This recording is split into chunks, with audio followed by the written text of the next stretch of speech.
Now, honestly, I thought that Milo had said things that would destroy the irony meter before, until I actually read his article about protecting paedophiles, which it sets new levels for this sort of thing.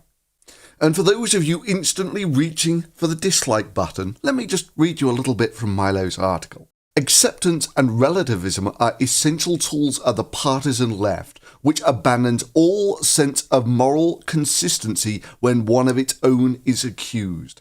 So yeah, if you're reaching for the dislike button before you've even heard the case, then that's exactly what you've become.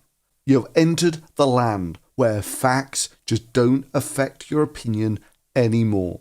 So let me read you some more of Milo's article. So, the article's titled, "Here's Why the Progressive Left Keeps Sticking Up for Pedophiles," shared 33,000 times by Milo, and it's got a picture of Jimmy Savile here. Jimmy Savile was a serial sexual predator who predated on people from young to old.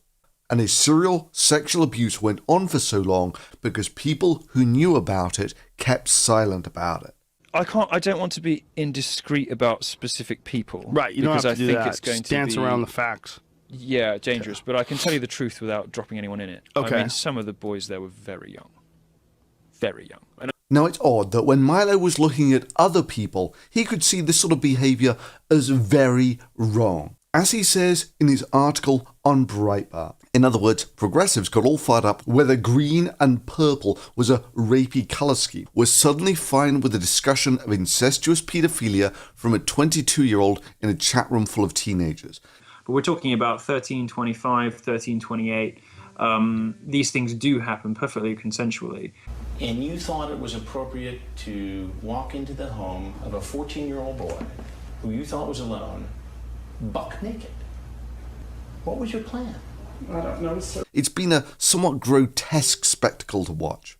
But these two incidents are merely the latest in a disturbing trend of paedophilia activism on the left, which has gone out on a limb time and time again to normalise child abuse. Well, Milo, if this isn't normalising child abuse, I don't know what is. Unless you're going to go out there and say a 25-year-old having a relationship with a 13-year-old isn't child abuse. So yeah, by Milo's own standards, this is now, he and those who support him are now paedophilia activists on the right. Now bear in mind, this is just judging him by the standards by which he judged others. Milo later goes on to say, paedophilia itself is of course not confined to one side of the political spectrum, but defending it does seem to be. Well, evidently not, Milo, as there has been massive support for you even after your comments about how you can have a consensual relationship between a 13-year-old and a 25-year-old. Yet incredibly, Salon is by no means alone. In the aftermath of the Jimmy Savile scandal in the UK, The Guardian published a feature carrying the disturbing claim that there's not even a full academic consensus on whether consensual paedophilic relationships necessarily cause harm. The point about all this stuff is we get hung up on abuse. This is a controversial point of view I accept, but we get hung up on this this sort of child abuse stuff. And to the point where we're heavily policing even relationships between consenting adults, sort of grad students and professors at universities.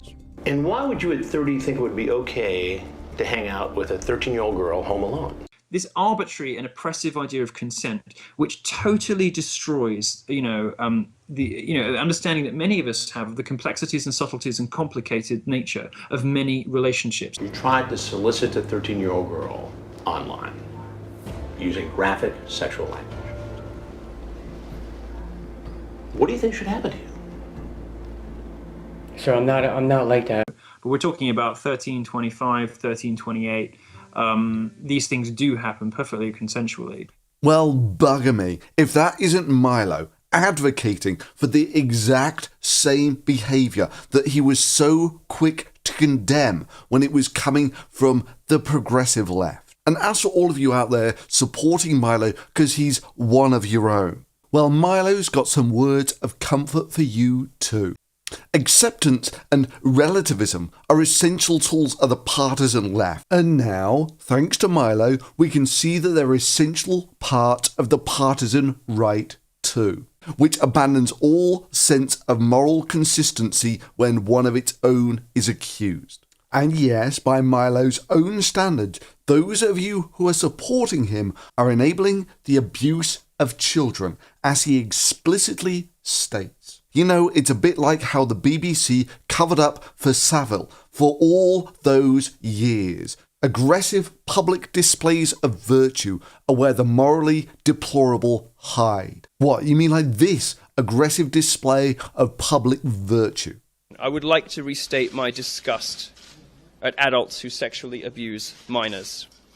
I'm horrified by pedophilia. I've repeatedly expressed disgust at pedophilia in my feature and opinion writing. Milo goes on to say, whether by cleansing progressives of sin through virtue signaling. Yeah, virtue signaling. Like this. I have devoted large portions of my career to exposing child abuse. I'm implacably opposed to the normalization of pedophilia, and I will continue to report and speak accordingly. To repeat, I do not support child abuse. And if you think any of this is harsh, let me just remind you, this is exactly Milo Yiannopoulos' article. Or simply by enabling them to hide in plain sight, slacktivism provides a welcoming environment for scammers and the unsavory, which is why progressives protect their own. Oh really, Milo? I mean, let's be real. If this had been Sarkeesian, who had been found out to say these sorts of things, she would have been burned alive without appeal. But because it's Milo, because it's one of your own, you defend him, even though he says that the sort of defense that you're doing for him is absolutely distasteful, that it's what allows people like this to hide in plain sight. You are enabling this sort of behavior. Which brings us on to one of the most distasteful defenses that people have used for Milo Yiannopoulos.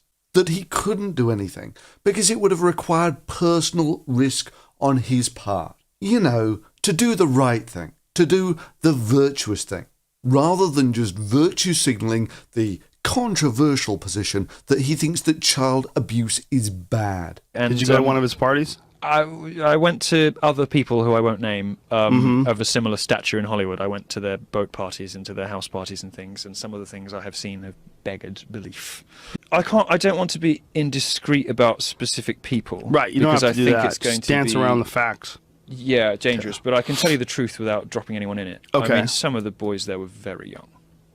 Very young. And anyone who suggests, however, that I turn a blind eye to illegal activity or to the abuse of minors is unequivocally wrong. Do you think that's what's going on with that guy who directed X-Men? Bunch of Bryan Singer? Yeah, a bunch of 14-year-old predators going after that poor man. I'm not sure it's the case with him, whether I ever met Bryan Singer or whether I even knew who he was then. But I knew other people of similar stature, as I say, and there were some very young boys around at that time. So he strongly implies here that he went to parties where he witnessed the abuse of minors, but did nothing. Why? He might have got sued for it. It might have hurt his career. So he's more one of those people who fights paedophilia by virtue signalling, rather than actually doing anything about it. Not in a way that actually when he actually sees it in front of him, he reports it to the police or something. That is Milo, and those who are defending him have become exactly the core who normalize the abuse of minors that Milo was so strong and clear to condemn when other people were doing it. Yeah, and it would be a damn sight easier to cut the guy a little more slack at this point had he not written such a fire and brimstone article burning others alive for doing exactly what he's done himself.